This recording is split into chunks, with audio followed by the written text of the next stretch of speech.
ये रखा, ये रखा, ये सेम टेक्निक है।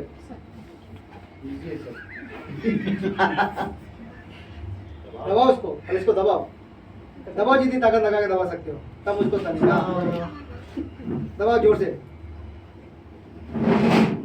इसको जोर से नहीं दबाना है, नहीं तो टूट जाएगा गर्दन। लड़की लोग से बहुत डर लगता है सर। ठीक है ना, ये देखो फिर से, ये रखा, इसको दबाना है, ये दबाया, ये हल्का सा प्रेस, एक, फिर इसको दबाया, ये हल्का सा प्रेस, दो। ठीक है, सिंपल सेम टेक्निक है, वो सो के और ये बैठ के बस। ये C7 एडजस्टमेंट है, ठीक है, वो CTJ था, ये C7 टेक्निक सेम है।